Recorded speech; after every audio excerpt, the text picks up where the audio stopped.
maka mayit yang soleh itu akan berkata. Tapi ketika itu tidak ada seorang pun yang bisa mendengarnya kecuali malaikat dan hewan-hewan. Manusia dan jin tidak bisa mendengar perkataan mayit.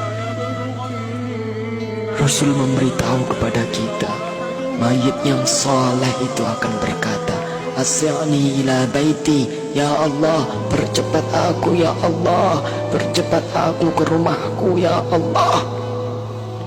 Dia sudah melihat surga Allah. Dia sudah melihat surga karena kesolehan di dunia selama ini. Subhanallah.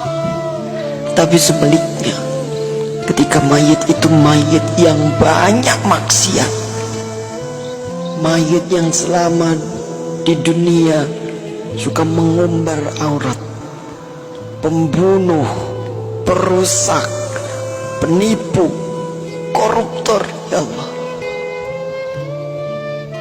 mayit itu akan berkata, Aina tadhabun, mau dibawa kemana aku ini?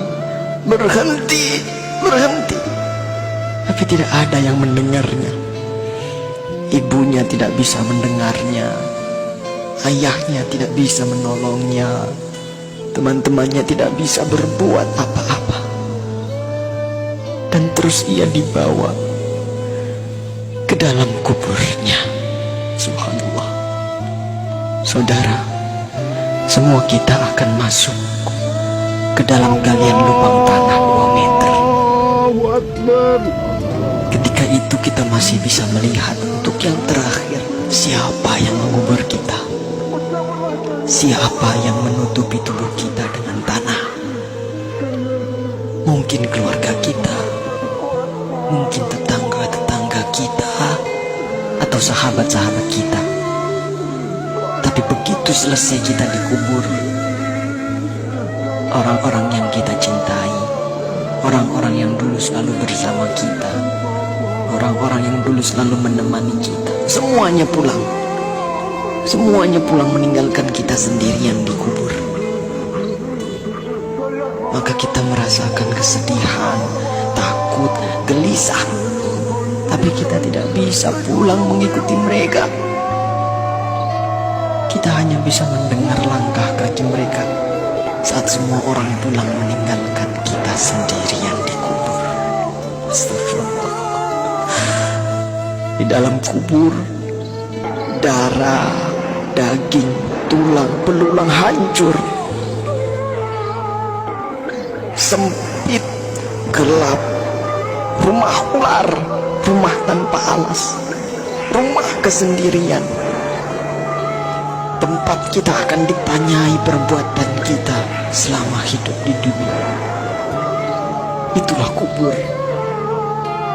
Saat itu tidak ada yang bisa menolong kita. Tidak ada kekuasaan lagi, tidak ada harta yang melimpah lagi, tidak ada keluarga yang kita sayangi lagi, tidak ada pengawal yang setia lagi. Allah Akbar, Allah Akbar, Allah Akbar. Tapi alhamdulillah, kita bersyukur karena kita masih hidup, saudara. Hari ini kita masih hidup, kita belum mati. Berarti Allah masih sayang pada kita. Allah masih memberi kesempatan kepada kita untuk bertaubat. Allah masih beri kita waktu untuk beribadah sebanyak-banyaknya. Maka inilah saatnya. Inilah saatnya kita untuk bertaubat, saudaraku. Inilah saatnya kita untuk berjanji taat, saudara. Saatnya untuk kita berhenti melakukan kemaksiatan. Saatnya untuk kita berhenti melakukan kezaliman. Saatnya kita membahagiakan keluarga kita, istri kita, suami kita, orang tua kita, anak cucu kita. Saatnya kita berbuat baik untuk negeri yang tercinta ini. Saatnya kita berdakwah. Manfaatkan sisa umur ini untuk menebar kebaikan di sekitar kita. Karena kita tidak tahu kapan kita akan kembali kepada Sang Pencipta kehidupan, Allah Subhanahu wa ta'ala. Katakanlah, Sesungguhnya kematian yang kamu lari daripadanya, ia pasti menemui kamu. Kemudian kamu akan dikembalikan kepada Allah yang mengetahui gaib dan yang nyata. Lalu dia beritakan kepadamu apa yang telah kamu kerjakan. Surah Al-Jum'ah ayat 8. Semoga Allah mewafatkan kita dalam keadaan husnul khatimah. Allahumma khtim lana bi husnil khatimah. Assalamualaikum warahmatullahi wabarakatuh.